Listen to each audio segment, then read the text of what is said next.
ಈಗ ರಾಜ್ಯಸಭಾ ಮತ್ತು ಲೋಕಸಭಾದಲ್ಲಿ ಅಡಾನಿ ಅಡಾನಿ ಅಂತ ಇದ್ದಾರೆ ಅಲ್ಲ, ಆದ್ರೆ ಪೊಲಿಟಿಷಿಯನ್ಸ್ ನಿಮ್ಗೆ ಹೇಗೆ ಬಕರ ಮಾಡ್ತಿದ್ದಾರೆ? ರಾಜೀವ್ ಗಾಂಧಿ ಅವರು ಇಂಪೋರ್ಟ್ ಎಕ್ಸ್ಪೋರ್ಟ್ ಬಿಸ್ನೆಸ್ ಅಲ್ಲಿ ಪಾಲಿಸಿ ಚೇಂಜಸ್ ಮಾಡಿದ್ರು. ಆಗ ನಾನು ಇಂಪೋರ್ಟ್ ಎಕ್ಸ್ಪೋರ್ಟ್ ಬಿಸ್ನೆಸ್ ಸ್ಟಾರ್ಟ್ ಮಾಡಿದೆ ಅಂತ ಅಡಾನಿ ಅವರು ಸ್ವಂತ ಹೇಳ್ತಿದ್ದಾರೆ. Second, Mundra port.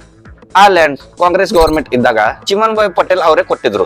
ರಾಜಸ್ಥಾನ್ ನಲ್ಲಿ ಕಾಂಗ್ರೆಸ್ ಗವರ್ಮೆಂಟ್, ಗೆಹ್ಲೋತ್ ಅವರು ಪವರ್ ನಲ್ಲಿ ಇದ್ದಾಗ ಅವಾಗ ಅಡಾನಿ ಅವರು ದೊಡ್ಡ ಇನ್ವೆಸ್ಟ್ಮೆಂಟ್ ಮಾಡಿದ್ರು ಸೋಲಾರ್ ಪ್ರಾಜೆಕ್ಟ್ಸ್ ನಲ್ಲಿ. ಛತ್ತೀಸ್ಗಢ ನಲ್ಲಿ ಕಾಂಗ್ರೆಸ್ ಗವರ್ಮೆಂಟ್ ಕೋಲ್ ಮೈನಿಂಗ್ ಗೆ ಅಲಾಟ್ ಮಾಡಿದ್ರು.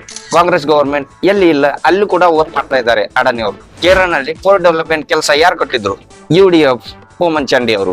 ಇವರು ಸೋಲಾರ್ ಪವರ್ ಪ್ರಾಜೆಕ್ಟ್ ಜಯಲಲಿತಾ ಅವರ ಗವರ್ಮೆಂಟ್ ಇತ್ತು ಅವಾಗಲೂ ಮಾಡಿದ್ದಾರೆ. ಆಂಧ್ರದಲ್ಲಿ ಜಗನ್ಮೋಹನ್ ರೆಡ್ಡಿ ಗವರ್ಮೆಂಟ್ ಇತ್ತು, ಅವಾಗಲೂ ಕೂಡ ಸೋಲಾರ್ ಪ್ರಾಜೆಕ್ಟ್ಸ್ ನಲ್ಲಿ ಅಲ್ಲಿ ಕೆಲಸ ಮಾಡಿದ್ದಾರೆ. ರೀಸೆಂಟ್ಲಿ ಮಹಾರಾಷ್ಟ್ರದಲ್ಲಿ ಉದ್ಧವ್ ಠಾಕ್ರೆ ಅವರು CM ಇದ್ರು, ಅದು ಕೂಡ ಕಾಂಗ್ರೆಸ್ ಜೊತೆ ಅಲಯನ್ಸ್ ನಲ್ಲಿ. ಅವರು ಕೂಡ ಮಹಾರಾಷ್ಟ್ರನಲ್ಲಿ ಪ್ರಾಜೆಕ್ಟ್ಸ್ ಕೊಟ್ಟಿದ್ರು. ಈಗ ವಿದೇಶದಲ್ಲಿ ಬಿಸ್ನೆಸ್ ಬಗ್ಗೆ ಮಾತಾಡೋದಾದ್ರೆ ಬಾಂಗ್ಲಾದೇಶ್ಗೆ ಅಡಾನಿ ಗ್ರೂಪ್ ಪವರ್ ಸಪ್ಲೈ ಮಾಡ್ತಾರೆ. ಆ ಅಗ್ರಿಮೆಂಟ್ ಕೂಡ 2009 ನಲ್ಲಿ ಕಾಂಗ್ರೆಸ್ ಗವರ್ಮೆಂಟ್ ಇದ್ದಾಗ ಆಗಿತ್ತು. ಪಾಲಿಟಿಕ್ಸ್ ನಲ್ಲಿ ಗವರ್ಮೆಂಟ್ಸ್ ಟೆಂಪರರಿ ಇರುತ್ತೆ, ಬಿಸ್ನೆಸ್